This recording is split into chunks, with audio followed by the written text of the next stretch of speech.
Good evening. स्वागत है आपके अपने YouTube channel study with Rajesh sir पे।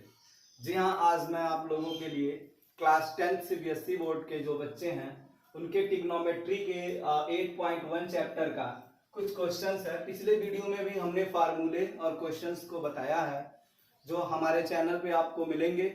और उसके बाद के क्वेश्चंस हैं। क्वेश्चन नंबर ध्यान दिया जाए कि कह रहा है क्वेश्चन कि if sine A equal to 3/4 calculate cos a and tan a if sin a equal to 3/4। अब आप क्या करेंगे कि सबसे पहले हम आपको एक फिगर बनाते हैं। ठीक है, एक राइट एंगल फिगर बनाएंगे।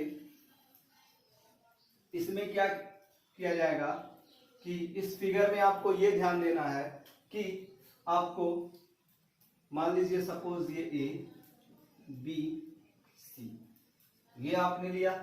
इसमें कह रहा है साइन। साइन का क्या होता है, हमने बताया था फार्मूला कि परपेंडिकुलर अपॉन हाइपोटेनियस। हमने यही बताया था साइन का, परपेंडिकुलर अपॉन हाइपोटेनियस। परपेंडिकुलर मतलब जो लाइन सीधी होती है वो hypotenuse, perpendicular upon hypotenuse. Perpendicular आपको सीधे पता है ये सीधी लाइन परपेंडिकुलर होती है और ये लाइन बेस, और इन दोनों को जो लाइन जोड़ती है वो हाइपोटेनियस होती है। ये हमने पिछले वीडियो में आपको पूरे क्लियर तरीके से समझाया था। ध्यान दे, परपेंडिकुलर यानी कि बीसी क्या हो जाएगा, बीसी।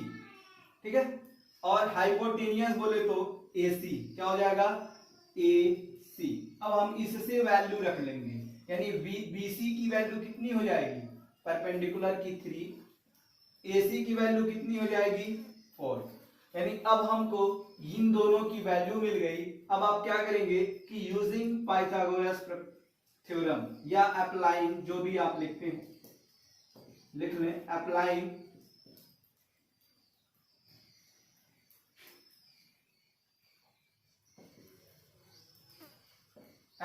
Pythagoras theorem. अब आप क्या करेंगे कि पाइथागोरस थ्योरम अप्लाई करेंगे। जो हमने बताया था कि पाइथागोरस थ्योरम से हम क्या करते हैं कि पाइथागोरस थ्योरम जो होता है वो आपका होता है हाइपोटेनियस का स्क्वायर इक्वल टू परपेंडिकुलर का स्क्वायर प्लस बेस का स्क्वायर।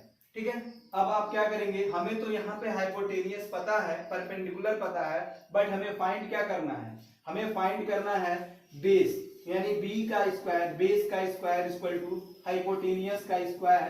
ठीक है, ये h का स्क्वायर होगा और ये p जब इक्वल टू के इधर आएगा, p जो होता है वो इक्वल टू के इधर आएगा तो ये माइनस में चला जाएगा, यानी कि ये हो जाएगा h का स्क्वायर माइनस p का स्क्वायर। ये सीधे फार्मूला हमारा क्रिएट हो जाता है। अब आप क्या करेंगे कि इसको सॉल्व करेंगे, यानी b का स्क्वायर फाइंड करने के लिए आप h की वैल्यू कितनी है 4 का स्क्वायर।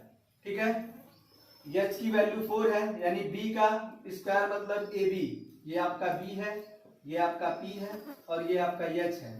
तो b का स्क्वायर का मतलब ab, आप सीधे समझ लीजिए ab का स्क्वायर इक्वल टू h का स्क्वायर मतलब ac का स्क्वायर माइनस p का स्क्वायर मतलब bc का स्क्वायर।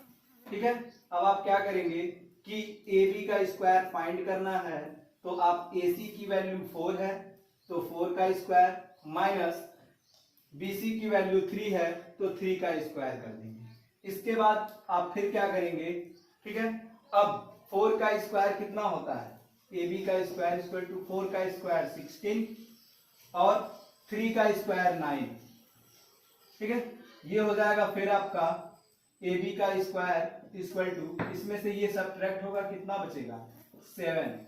अब हम क्या करेंगे कि ab इक्वल टू √7 √7 हो जाएगा, यानी हमें अब ab की वैल्यू फाइंड हो गई।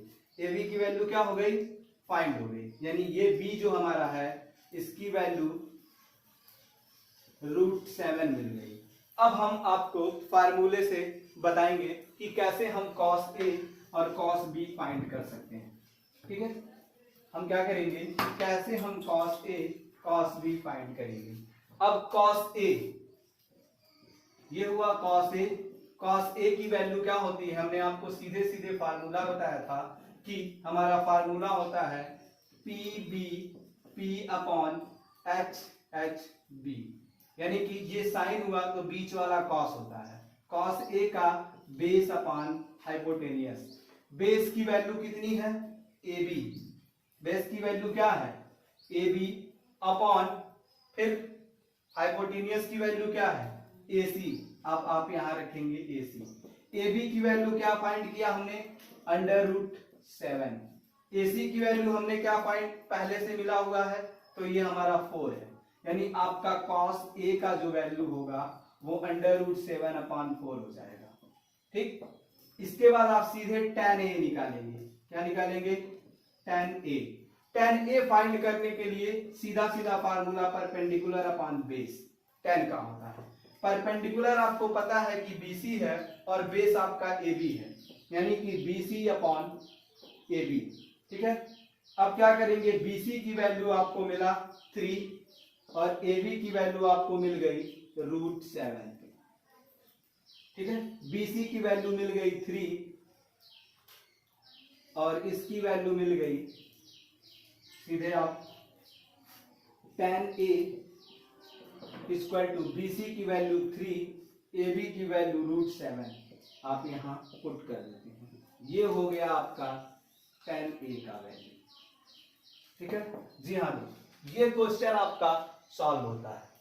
हाँ, अगला क्वेश्चन है क्वेश्चन नंबर 4 कि given 15 cot A equal to 8 then find the sin A second. यानी अब 15 cot A equal to A मिला हुआ है क्वेश्चन के अकॉर्डिंग, आप ध्यान दीजिएगा। ये 15 cot A इक्वल टू 8। अब ये cot A लेंगे, cot A इक्वल टू 8 यही रहेगा। ये 15 इक्वल टू के इधर जाएगा तो इसके नीचे आ जाएगा, ये हो जाएगा 15। cot A equal to 8/15। अब cot A का फार्मूला क्या होता है, cot A का क्या होता है बेस अपॉन परपेंडिकुलर। ठीक है, ये आपका cot A का फार्मूला होता है। बेस, ये आपको बेस मिल गया और ये मिल गया परपेंडिकुलर। अब आप सीधे सीधे भी निकाल सकते हैं, ऐसे डायरेक्ट बिना फिगर बनाए हुए, या फिगर बना के भी निकाल सकते हैं।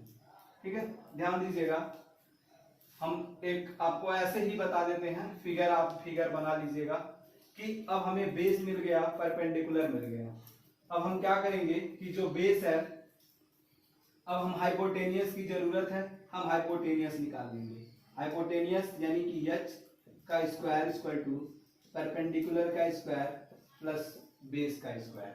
ठीक है, परपेंडिकुलर आपका कितना है 15, ये हो जाएगा 15 का स्क्वायर प्लस बेस कितना है आपका 8, ये हो जाएगा 8 का स्क्वायर। इन दोनों को आप क्या करेंगे, 15 का स्क्वायर करेंगे तो 5 का कितना होता है 2 5 और 1 से 1 ज्यादा 2 2 1 जा 2 यानी 225 प्लस 8 का 64 225 प्लस 64 हो जाता है। इनको हम ऐड कर लेते हैं, ऐड करेंगे तो ये हो जाएगा 9, ये हो जाएगा 8, ये हो जाएगा 289, यानी ये हमको मिल जाएगा h का स्क्वायर। ठीक है,